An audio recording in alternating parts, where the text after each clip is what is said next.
तो चलिए बिना किसी देरी के आज के इस खास विश्लेषण की शुरुआत करते हैं। आज हम डिकोड करेंगे साल 2025 के उस ऐतिहासिक संघर्ष को जिसे दुनिया ऑपरेशन सिंदूर के नाम से जानती है। इसके मल्टी डोमेन एग्जीक्यूशन और उन जियोपॉलिटिकल नतीजों को समझेंगे जिन्होंने दक्षिण एशिया की पूरी सुरक्षा व्यवस्था को रातों रात पलट कर रख दिया। इस पूरे घटनाक्रम को हम सिलसिलेवार ढंग से समझेंगे। शुरुआत होगी पहलगाम आतंकी हमले से, फिर हम बात करेंगे सिंदूर के गहरे सांस्कृतिक प्रतीक की। उसके बाद ट्राई सर्विस ऑपरेशंस, साइबर और जल कूटनीति का दबाव, ग्लोबल लेवल पर हुई मध्यस्थता, और आखिर में उस न्यू नॉर्मल डॉक्ट्रिन की चर्चा करेंगे जो अब इस पूरे रीजन की नई हकीकत बन चुका है। शुरुआत करते हैं पहले हिस्से से, पहलगाम आतंकी हमला, जो इस पूरे ऑपरेशन का मुख्य ट्रिगर पॉइंट बना। जरा इस टाइमलाइन पर गौर कीजिए, सब कुछ कितनी तेजी से हुआ। 22 अप्रैल को पहलगाम में एक बेहद दर्दनाक हमला होता है जिसमें 26 मासूम नागरिकों की जान चली जाती है। इसके तुरंत बाद अप्रैल के आखिरी हफ्तों में प्रधानमंत्री मोदी, एनएसए डोभाल और सीडीएस चौहान के बीच एक के बाद एक 15 से ज्यादा हाई लेवल मीटिंग्स होती हैं। कोई वक्त बर्बाद नहीं किया गया और सीधा 6-7 मई को जवाबी स्ट्राइक्स लॉन्च कर दी गईं। अब आते हैं दूसरे भाग पर, सिंदूर का प्रतीक। सैन्य रणनीतियों में गहराई तक जाने से पहले इस ऑपरेशन के नाम के पीछे छिपे गहरे सांस्कृतिक अर्थ को समझना बहुत जरूरी है। सिंदूर दक्षिण एशिया में ये सिर्फ एक रंग या पाउडर नहीं है, बल्कि विवाहित हिंदू महिलाओं के लिए सौभाग्य और वैवाहिक जीवन का एक बेहद पवित्र प्रतीक है। इसे मिटाने या हटाने का सीधा मतलब है वैधव्य और बहुत गहरा दुख। इस नाम ने ही पूरे मिलिट्री ऑपरेशन में एक ऐसा शक्तिशाली मनोवैज्ञानिक पहलू जोड़ दिया जिसे नज़रअंदाज करना नामुमकिन था। लेकिन दिलचस्प बात यह है कि इस नाम को लेकर समाज दो अलग अलग हिस्सों में बंट गया। सरकार का नैरेटिव साफ था, यह पहलगाम हमले में विधवा हुई महिलाओं को न्याय दिलाने और राष्ट्रीय सम्मान वापस लाने का एक नैतिक बयान था। वहीं दूसरी तरफ आलोचकों और कुछ मीडिया आउटलेट्स का मानना था कि यह सिर्फ एक पितृसत्तात्मक बयानबाजी है जिसमें ब्राह्मणवादी सोच झलकती है।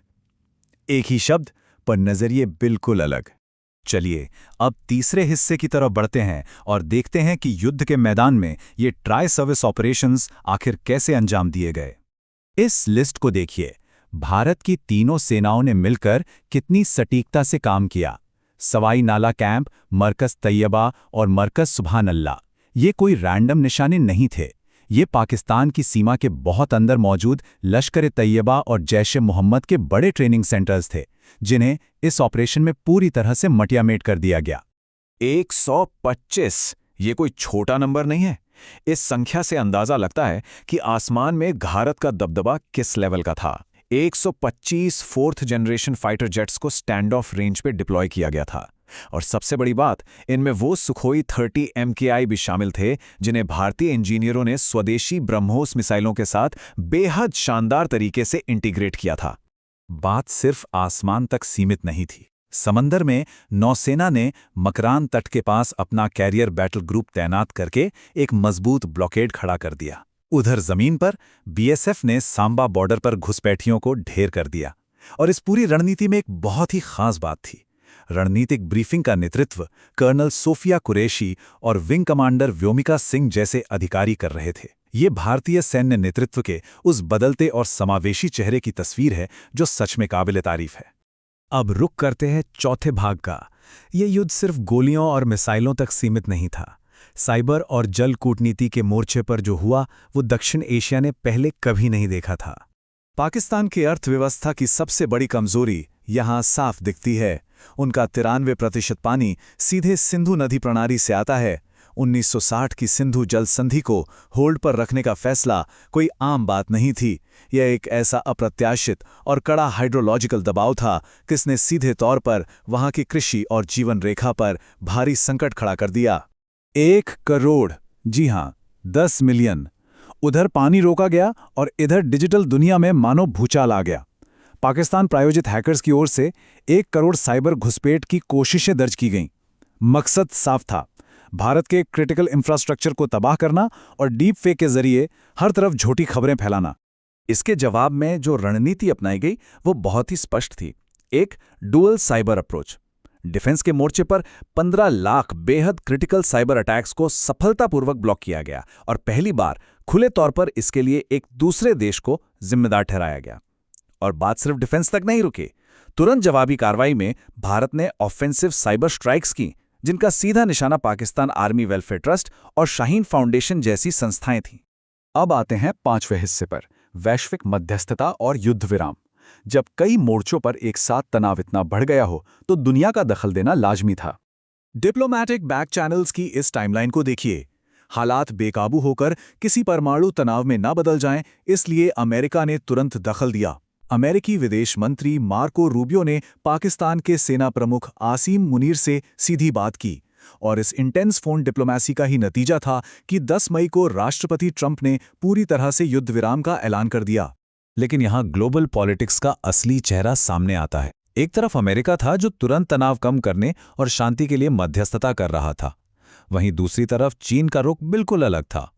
चीन ने पुलवामा हमले को कश्मीर के व्यापक मुद्दे से अलग करने से साफ इनकार कर दिया और पाकिस्तान को अपना पूरा राजनयिक सपोर्ट देने का भरोसा जताया।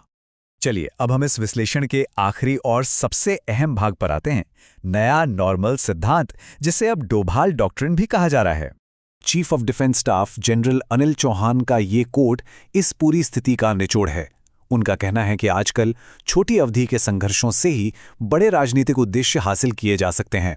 इसका सीधा मतलब यह है कि प्रिसिजन स्ट्राइक्स और मिलिट्री एसिमेट्री अब कोई अपवाद नहीं रहे, बल्कि ये आधुनिक कूटनीति के बेहद प्रभावी और नॉर्मल हिस्से बन चुके हैं। और इसी नए नॉर्मल के तहत क्षेत्रीय सुरक्षा ढांचा अब प्रहार PRAHAR रणनीति पर टिका है, जो पूरी तरह से इंटेलिजेंस लेड और पूरे सरकारी तंत्र को साथ लेकर चलने वाली अप्रोच है। इसके अलावा 2035 तक सुदर्शन चक्र नाम का एक स्वदेशी आयरन डूम जैसा एयर डिफेंस सिस्टम तैयार किया जा रहा है।